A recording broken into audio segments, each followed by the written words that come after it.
What's up guys, NepentheZ here and welcome back to another episode of The Road to Glory. Appreciate the support on the last couple of videos. I'm double uploading today, so if you missed earlier's video, go check it out. I tried to upload it a lot earlier, or this one might be a lot later, so either way, watch them both please, because I like views. I love it when I get lots of views. If you could watch them both, that would be fantastic. More games today guys, of course, Foot Champions. I'm trying to get through the Foot Champions as quick as possible, so you're watching this on Monday night. There is going to be the final Foot Champions gameplay on Tuesday, and then hopefully another hopefully another Road to Glory video on Tuesday, so that we get a lot of stuff of non-Foot Champions this week. So that's the plan. It doesn't always fall into line with the plan, but that is the plan. And although I've said that you're probably watching this as a second upload, it might even be the case that you're not. So I apologise if that is also true. Now, in the last episode, we talked about the pro scene. We talked about the ELO system and how we think it may or may not work. We talked about the top 100, other YouTubers in the top 100. This video, I've got some comments from 2 videos ago, and we're going to read into those right now and get some discussion going. Some of it I've talked about before, and the reason why I talk about the same stuff sometimes quite often is because we are picking up a lot of brand new subs and brand new viewers to this channel. Let me just go ahead and have a look on Social Blade real quick. For example, in the last 30 days alone, 30,000 people have subscribed to this channel. So if I've like gone to something a month ago that someone doesn't know about, there's 30,000 new faces here that may want to be interested in that, and that's a lot of people to just neglect and be like, oh no, if you don't know the answer, then that's too bad, you missed out. I want to make sure all the new subs and the new faces and the new viewers and any new regular viewers that are here also get the benefit of everything we're doing in this series. So with that being said, if I do go over the same comment or topic once or twice too many, hopefully you can understand why and appreciate that I'm not doing it because I'm out of ideas or have nothing else to talk about or have nothing going on that I'll do otherwise, but it's simply just for the new faces that I can help understand the questions that they're asking. And the first thing is from NepentheZ Gaming, and he says, what does it mean by skill rating on Foot Champions? I don't know. I don't know. I know what the ELO system is. I know what the ELO rating is. Basically, it seems like people, like, you will start with the base amount of points. I don't know what the base amount of points is. I would assume it's 2,000 because most people's rating is around 2,000, up to 23, 2,400, down at like 18, 1,900. So assume you start at 2,000 points. That would mean that when you play your first game, you'll match up against someone who also has 2,000 points. So you're playing against someone on your skill level. If you win that game, you might get 10 points for the win, a point for every goal, half a point for every bit of extra possession that you have, and then at the end of the game it will calculate everything and say, okay, you gained 47 points from that win. So now you have 2,047 points. So your next game, you will match up against someone who theoretically should also have 2,047 points. So at all times, you should be matching up against people on your skill level.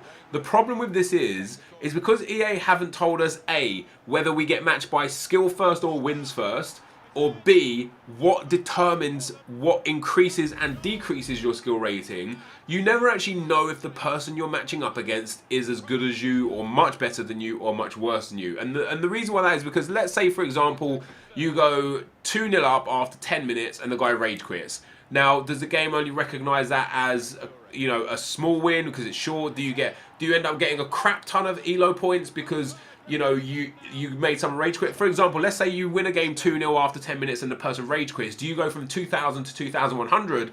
Whereas if you actually just played that game out and won a game 2-0 in 90 minutes, would you only go to 2,017? Because if that's the case,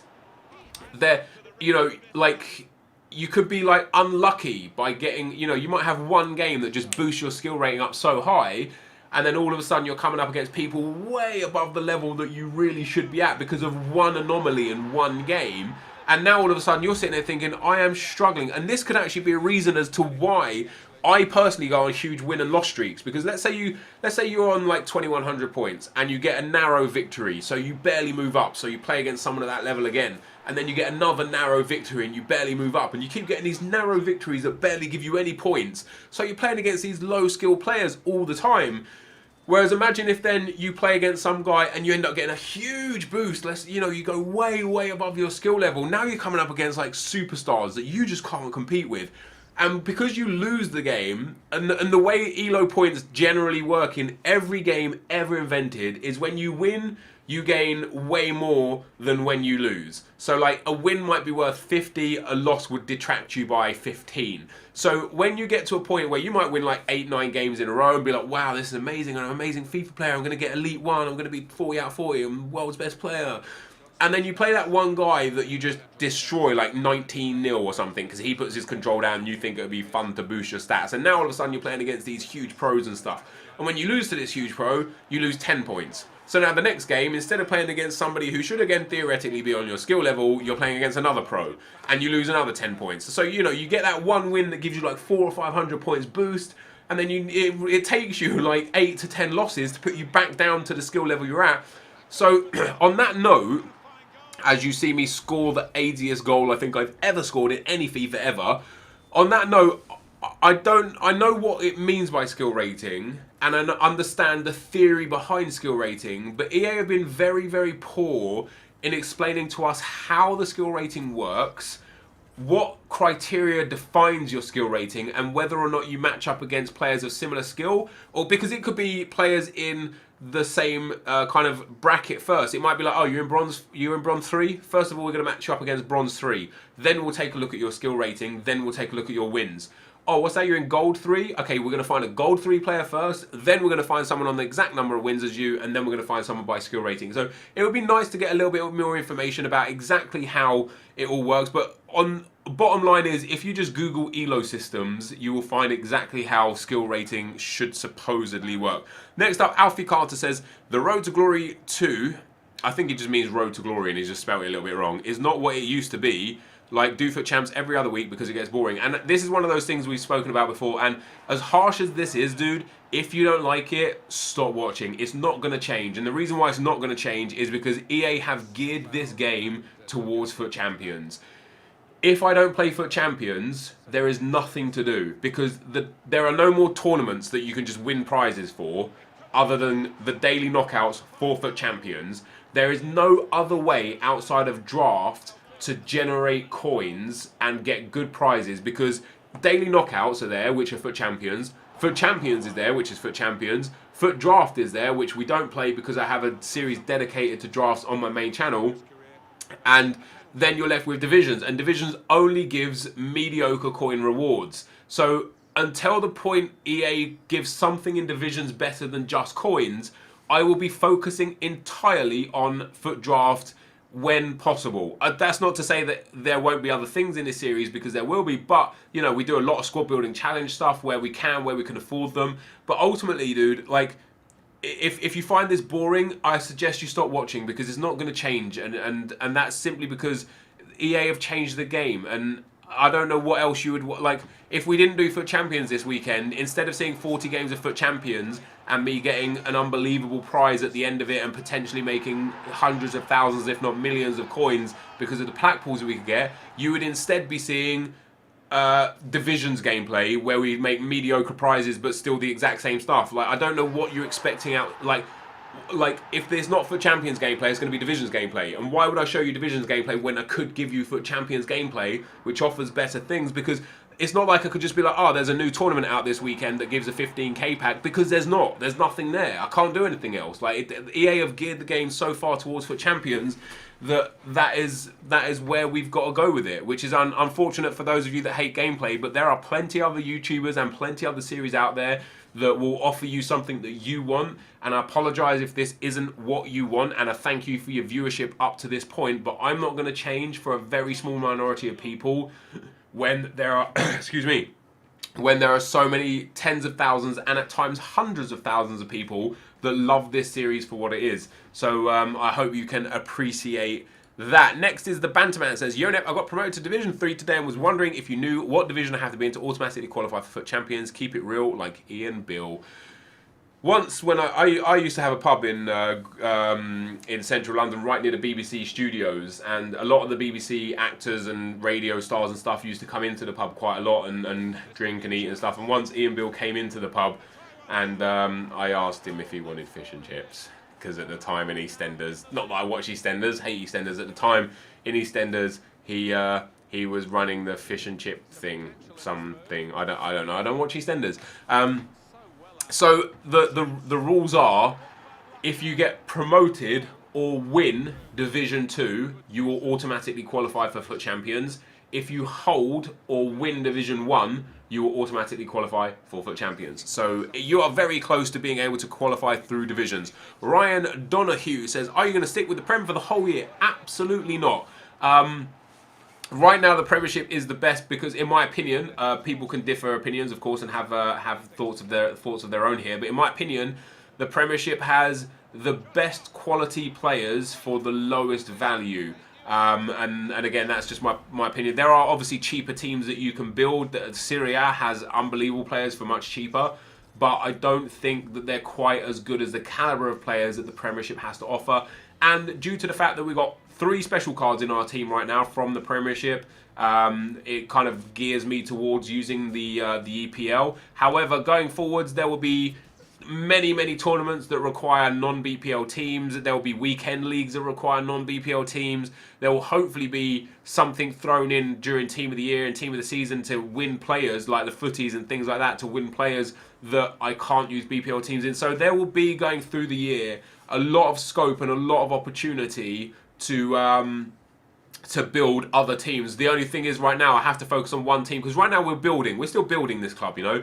There will become a point where I have an abundance of coins and a good team, to the point where I could just have 2 good teams, you know. So that's kind of the aim. But yeah, ultimately no.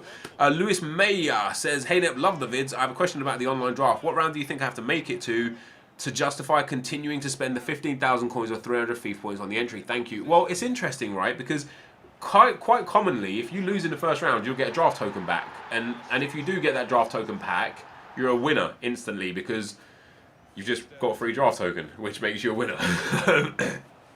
But I've played a lot of draft this year already. On my Draft to Glory account, I've made in excess of 200,000 coins, and I have in excess of 100,000 coins in players and consumables just sat in the club. And I've only entered the draft about 15 times, and that's done through coins only. So the 15 entries at 15k is like, what, 225,000 coins? More than that. Is it more than that? No, 225,000 coins. Plus I have 300,000 coins in equity. So I've already made, off of one draft entry, 500,000 coins for my time. And that includes 5 wins, 4 final losses, a whole bunch of 1, whole bunch of 2, whole bunch of 3 round exits. What's interesting is, because of the squad builder challenges, is that even if you lose in the first round and get a couple 5k packs and a loan pack, those 5k packs are still unbelievably valuable. And the reason being is because you only get 1 rare in them, right? So you get 11 non-rares. You can get unlucky and you'll make 2k back, 3k back at most. But you can get lucky and get a Hunter Chem style in there. 5k straight out of the bag. You can get a lower league player that is relevant to a squad builder challenge. Right now, there is a right mid Brazilian guy from some obscure league somewhere that sells instantly for 10,000 coins.